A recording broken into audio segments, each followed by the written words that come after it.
আসসালামু আলাইকুম সুপ্রিয় শিক্ষার্থীরা, তোমরা কেমন আছো? আশা করি তোমরা ভালো আছো। আজকে আমরা প্রিপজিশনের কিছু কনফিউশন দূর করার চেষ্টা করব। আমরা আজকে যেসব প্রিপজিশন নিয়ে আমাদের মাঝে মধ্যে কনফিউশন হয় সেগুলো নিয়ে একটু আলোচনা করব। আমরা শুরুতে আলোচনা করব সিন্স ভার্সেস ফর নিয়ে। সিন্স, এটা নিয়ে আমাদের প্রায় ঝামেলা হয়। ইনশাআল্লাহ আজকের পর থেকে আর কোনো ঝামেলা হবে না। যেমন সিন্স, সিন্স হয় কখন? যদি শুরুর সময় আছে, মানে শুরুর সময় থাকে। যেমন he has been reading since morning, তাহলে সে সকাল থেকে পড়াশোনা করতেছে। সেক্ষেত্রে হবে নির্দিষ্ট সময়, সিন্স। নির্দিষ্ট সময় হলে হবে সিন্স। পর হয় কখন?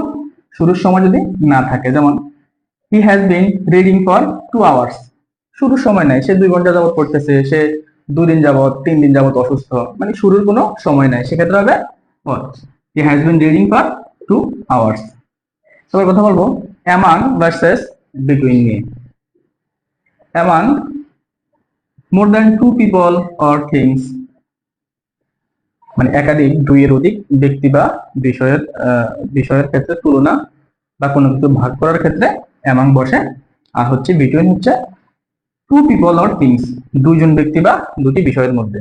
যেমন divide the cake among 3 brothers, বলছে কেকটা 3 জন ভাইয়ের মধ্যে ভাগ করে দাও। সেক্ষেত্রে হবে among. Divide the cake between 2 brothers, তাহলে 2 জনের মধ্যে হলে বিটুইন, আর 2 এর অধিক ব্যক্তি বা বস্তুর মধ্যে হলে হবে অ্যামাং। আমরা কথা বলবো বিসাইড ভার্সেস বিসাইডস নিয়ে। বিসাইড, বিসাইড মানে পাশে অর্থে বিসাইড ব্যবহৃত হয়। যেমন সাইড বাই সাইড, পাশে অর্থে আছে, সেক্ষেত্রে বিসাইড। হি স্যাট বিসাইড মি, হি স্যাট বিসাইড মি, সে আমার পাশে বসেছিল। বিসাইডস হচ্ছে এডিশনাল, অতিরিক্ত, এক্সট্রা। যেমন I have a car besides I have a bike, আমার একটি গাড়ি আছে, অধিকন্তু উপরন্তু আমার একটা বাইক আছে। এবার কথা বলবো made of versus made from. Made of কখন হবে? যে দ্রব্য বা বস্তু দিয়ে তৈরি সেটির অস্তিত্ব যদি বস্তুর মধ্যে নির্ণয় করা যায়, সেক্ষেত্রে হবে মেড অফ। যেমন the chair is made of wood, তাহলে চেয়ারটা কাঠের তৈরি, এখানে কাঠের অস্তিত্বটা নির্ণয় করা যায়।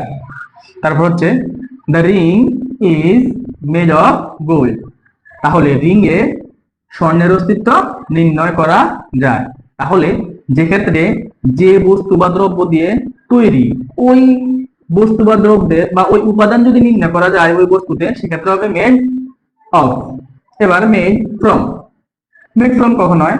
যে দ্রব্য বা বস্তু দিয়ে তৈরি সেটির অস্তিত্ব যদি নির্ণয় করা না যায়, সেক্ষেত্রে হবে made from. Paper is made from would, তাহলে তাহলে কাগজ হচ্ছে কাঠের তৈরি, মানে কাঠ থেকে কাগজ তৈরি, কিন্তু কাঠের অস্তিত্ব কাগজে নির্ণয় করা যায় না।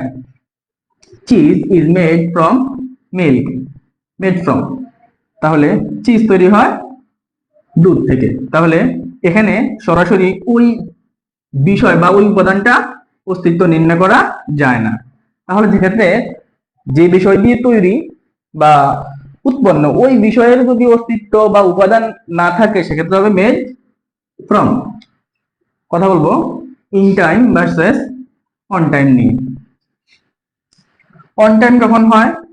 নির্ধারিত সময়ে বা সময় মতো হলে অন টাইম, মানে যে কোনো কাজ যদি নির্ধারিত সময়ে বা ঠিক মতো হয়, সেক্ষেত্রে হবে অন টাইম। যেমন the meeting started on time, মিটিংটা নির্ধারিত সময়ের মধ্যে হয়ে থাকে, সেক্ষেত্রে হবে অন। ইন টাইম কখন হয়? নির্ধারিত সময়ের পূর্বে, নির্ধারিত সময়ের পূর্বে যদি কোনো কাজ হয়ে থাকে, সেক্ষেত্রে হবে ইন টাইম। যেমন I reached there in time.